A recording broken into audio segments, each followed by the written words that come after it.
Hello everybody, I'm Anton Tenitsky, and this is a tutorial about Keyshot replicators and how to use them to create like landscape scenery in Keyshot. Okay, so Keyshot has got a really interesting function to create an array of objects. That's called make pattern that replicates the whole objects in randomizes them and creates the whole picture. So here I have a group of rocks that I've created in Maya. It's essentially reusing my asset pack that is available on Gumroad. I'll give a link. So I've put a bunch of rocks together to create this little collection. You can see it's pretty high in polygon, but I really don't care about the polygon, and if you've seen my other videos, you know that how big you can get in Keyshot and that it won't really matter. A Keyshot, you can fit billions of polygons into Keyshot and nothing will happen with your PC. Well, to get started here, I've pre-composed quite a few obj groups. You can see here, like it's in tall rocks. TR stands for tall rock. I have quite a few groups. I'll only import another one. So I've created a couple of those just because there'll be huge rocks that are only replicated like 5-6 times. There'll be smaller rocks that will be replicated maybe 200 times, and there'll be everything in between, just to create a more natural environment. Again, you can see the polygon here is quite crazy, but again, in Keyshot doesn't matter. And the shader on the background, I've talked about how to create the shaders in my other video. Check my channel. This is the same shader that's there, but slightly modified. I just changed the colors. Okay, we've got our rocks in. I paused the video so we don't have to wait for it to happen. Keyshot got a move tool here, so every time you want to move a rock, you have to go into position and pick the move tool. There is no hotkey for that, as far as I'm aware of. If you know, please comment on that, but I don't think there is one. And every time you want to move something, you have to press position and move tool, drag it, and click this checkbox, checker, and it will be moved. So it's quite troublesome to move stuff around in Keyshot, I would say. But that's alright. Hopefully in the future they find a way to fix it, to make it easier. Like in any other 3D application, press something like W and you can move it around. Okay. So one thing I haven't done is I want to save this material to library. And I'll just apply it to the whole group.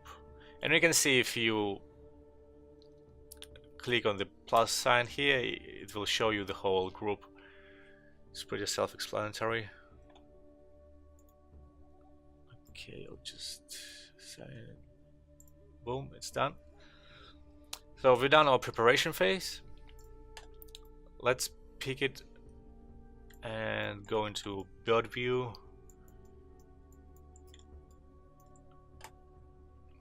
And right click on that and go into make pattern. Make pattern, and let's go moderate, pretty moderate here, just 4x4, 4x4.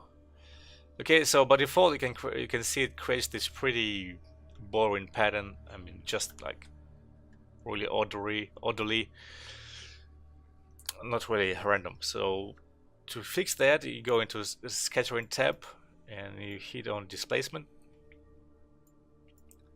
and that's the job for you. And then you hit the rotation and start to rotate all around and rotate the objects, and it created pretty nicely randomized scene. And you can modify the spacing in between, and well, Y spacing won't really happen, but spacing on all the different axes. You cannot unfortunately change the scale of the object. I wish they could. You cannot. But positioning and rotation is, you can do that. Okay, that's one type of replication. Another type of replication is, okay, let's go here. Oh yeah, and every time when you finish with one pattern, you can click on edit pattern and you can change it and add maybe more stuff. I actually like how it looked before, so Ctrl Z, undo that. And that takes some time. So you can already see that the poly count is jumping up to 160 million, and it's no problem. It's actually quite normal. I'll just make this plane quite bigger, and I'll go into position scale by 100. Oh yeah, by 10. It's good enough. Maybe even by just 4. Just want to, I want to be able to see the boundaries, and I want to just edit this texture here on bump. I want to change the maybe ratio. I just want to change the scale. Not really that. Doesn't matter.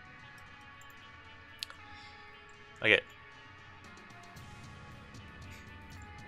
I wanted to change the frequency of the noise, but I think I have to do, and I have to change it in. Oh, sorry, my bad. That's quite often what happens. You click on the material, but it hasn't actually updated on the right menu. So you have to make sure that it's in the right menu. I'll make it to 100. That's pretty good. Create a lot of ripples. Okay, so I have a bunch of those rocks, but then I have a smaller rocks that I want to scatter around, and let's pick those. And I'll apply a different type of scattering. Okay, so again, right click, make pattern. I'll do it all 8 by 8. Well, so it creates this pattern, but I can go from linear, I can switch to circular. And circular does this thing, right? It creates, well, a circle. But it can randomize it as well. You can go and change your radius, and let's go into scattering. Scattering tab, boom, done, randomized, and apply rotation, all kinds of stuff. Again, I think I really wish there was a scale randomization, so that would have helped a lot. But even this is quite cool. And then you can go and delete some of the groups that you don't like, or parts of the object you don't like. Maybe you want to delete just one rock out of the group. It's all there, you can do that. And you can see I'm already at 500 million polygons, and it's just business as usual. Hardly any issue, hardly any problem at all. I can fly and navigate, and I can make my shot, you know. I can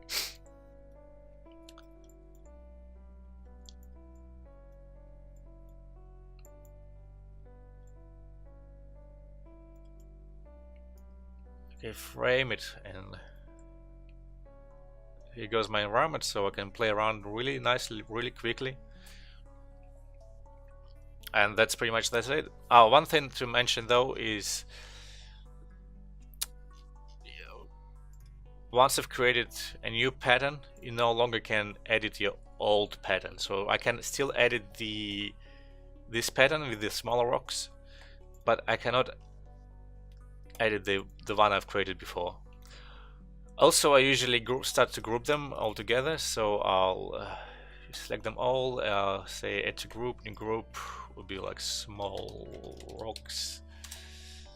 Okay, it will take a while to group it because it's quite heavy, you know. 200 million polygons is a lot. Okay, and then you can also pick this group and you can start replicating it all over again. But yeah, that's it for this really short, tiny tutorial. Replication is an amazing feature here.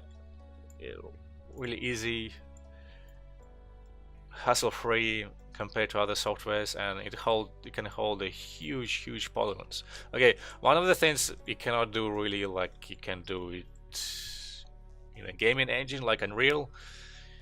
In Unreal you could create a terrain and then use a brush with rocks and paint the rocks on the terrain.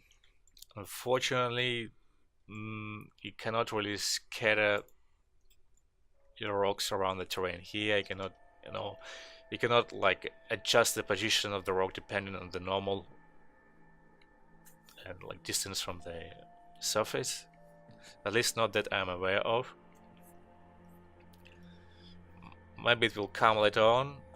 Like if Keyshot guys, you'll see that there are more people are also using it to create the environments, not just products, not to render environments. I'm sure they will add some functionality for that. And I'm just looking for, I'm just looking for a nice frame. Gives you a lot of freedom. Okay, thank you guys. If you have any questions, leave your comments there. And thank you for coming in and joining for this little session.